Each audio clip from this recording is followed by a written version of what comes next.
en direct de la Montpellier Business School ce 9 novembre à l'occasion du mois de l'économie sociale et solidaire en partenariat avec ASO Mutuel. Le magazine Sans Transition donc s'interroge sur comment déployer l'ESS. Nous sommes avec l'une des chevilles ouvrières de cette question ici sur MBS. Au début, franchement, quand on me parle d'école de commerce, je me dis pas l'ESS, c'est l'ADN. Non, je pense pas comme ça. Au début, je me dis oula. C'est nouveau.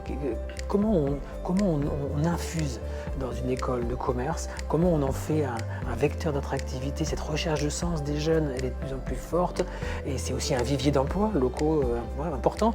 Donc comment on remet ça, on met cette question de l'ESS au centre d'une école de commerce comme ici à la Montpellier Business School. Je rappelle que Montpellier Business School, c'est une école qui est très engagée, je dirais, sur tout ce qui est diversité, inclusion, RSE.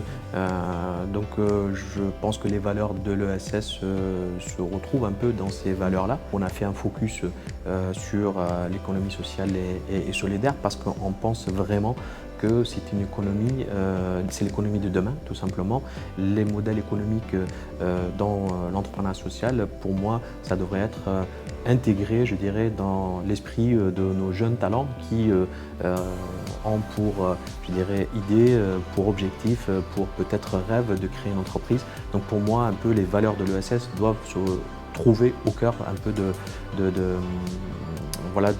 l'enseignement, je dirais, d'une école de commerce. Et d'ailleurs, on le voit sur les derniers classements, je pense que vous l'avez vu un peu, Montpellier Business School se classe deuxième quand même au niveau France sur les écoles les plus engagées, je dirais, dans cette transition écologique et sociale. Donc ça c'est un point fort en effet, et l'économie de demain, l'ESS, et si c'était l'économie d'aujourd'hui déjà.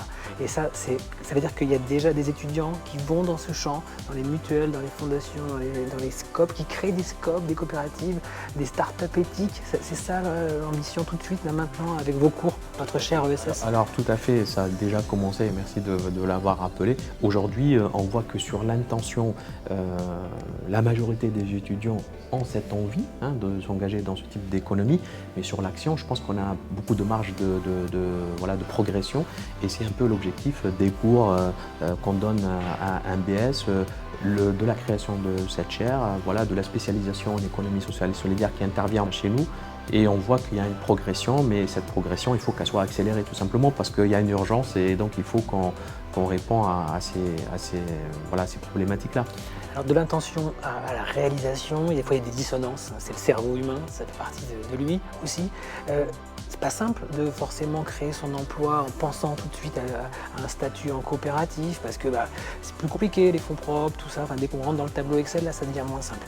Et après, comment on les engage finalement, les jeunes, à aller vers ces modèles-là, sachant qu'il y a aussi des contraintes. La question des salaires quand même, à un moment, faut le dire, c'est qu'on n'est pas sur les mêmes degrés de salaire que là où ils pourraient aller avec certaines grandes entreprises. Sur la question des salaires, et je vous rejoins entièrement, c'est aussi notre rôle un petit peu dans d'autres cours aussi de, je dirais, démystifier parce que il faut le reconnaître. Je pense qu'il y a beaucoup de nos étudiants qui ne connaissent pas aussi l'ESS. Et donc c'est aussi notre rôle de leur expliquer un petit peu qu'est-ce que c'est que l'économie sociale et solidaire. On démarre par ça, par la découverte. Un homme, une voix, la gouvernance exactement, différente. une gouvernance partagée, ne pas être focalisé un peu sur le bénéfice, je dirais, argent, toutes les valeurs un peu de l'ESS.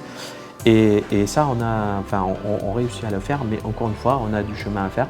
Et je pense que pourquoi pas, l'économie solidaire, ça devrait être intégré dans le parcours scolaire beaucoup plus en amont, de façon à ce que nous, quand on est dans l'enseignement supérieur, aussi on récupère des étudiants qui déjà connaissent un peu ce secteur-là, qui sont déjà prêts. Et nous, du coup, on bosse avec eux sur quelque chose de concret, notamment leur modèle économique, comment les accompagner pour la création de leur entreprise sociale ou bien tout simplement les former à être dirigeants, cadres, collaboratrices, collaborateurs de l'ESS. Donc on gagne beaucoup. Donc je pense qu'aussi il y a beaucoup à gagner en mettant en amont ce type de formation.